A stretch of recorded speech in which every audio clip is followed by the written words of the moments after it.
Latsatun muhlikatun, ada 3 perkara muhlikat yang akan merusak amalmu, pahala salatmu, pahala puasamu terbang begitu saja. Faja'alnahu haba'an manthura, nanti di akhirat seperti debu berterbangan.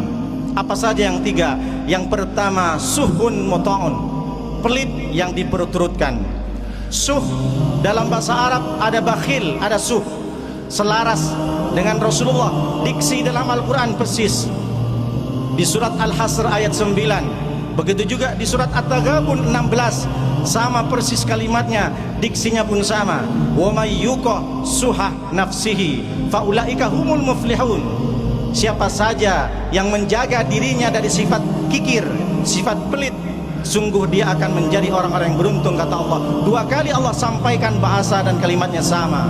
Kalau bakhil, pelit kepada harta sendiri, tapi syuh bukan hanya pelit kepada harta sendiri, tapi pelit kepada harta orang lain. Haknya orang lain tidak dikeluarkan, tidak mau mengeluarkan zakat 2,5% setiap tahunnya, menilep, disimpan, padahal itu hak orang miskin.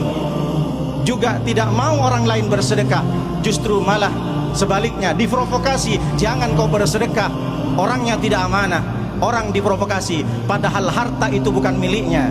Yang pertama, maka jauhi suh.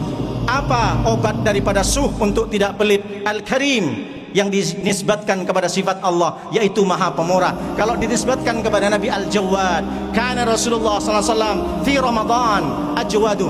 Sesungguhnya Rasulullah SAW ketika sudah berada di bulan Ramadan, dia lebih dermawan. Bahasanya kalau disanding dengan Allah Al-Karim, Maha Pemurah. Bukankah sesuai dengan bahasa Al-Karim, ikram fal yukrim, man kana yu'minu billahi wal yawmil akhir fal yukrim jarahu fal yukrim dhaifahu. Siapa yang beriman kepada Allah dan kepada hari akhir, muliakan tetanggamu, muliakan tamumu. Maksud muliakan bukan kita mengendap-endap bilang sopan santun, tapi berilah makanan, berbagi kepada tetangga.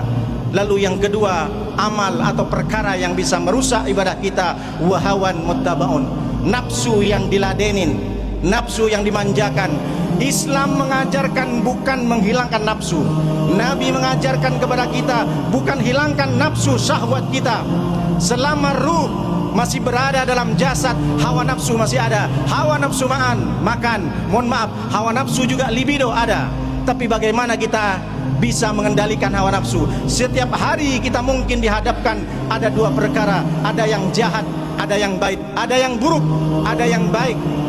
Setiap hari kita diajarkan bagaimana mengendalikan hawa nafsu. La yu'minu ahadukum, kata Rasulullah, tidak beriman setiap seseorang dari kalian hatta yakuna hawahu taba'an lima ji'tu bihi, sampai hawa nafsunya mengikuti apa yang aku perintahkan. Kita diajarkan bukan menghilangkan dan menghapuskan hawa nafsu, tapi bagaimana kita bisa mengendalikan hawa nafsu. Dan yang ketiga, perkara yang merusak amal, merusak ibadah kita, i'jabul mar'i li nafsihi, ujub, bangga, merasa lebih baik.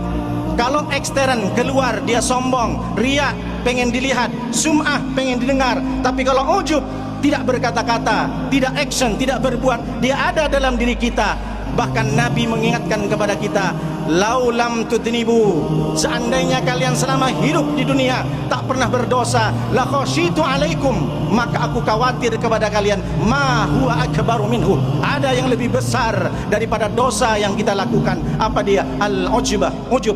Ujub tidak berkata, dia merasa dirinya saya yang paling baik, saya yang paling mantap, saya yang paling paten, saya yang paling banyak amalnya, saya yang paling banyak sedekahnya. Dia di dalam, tidak keluar. Kalau keluar dia riya, kalau keluar dia sum'ah, kalau keluar dia takabur. Tapi ujub di dalam.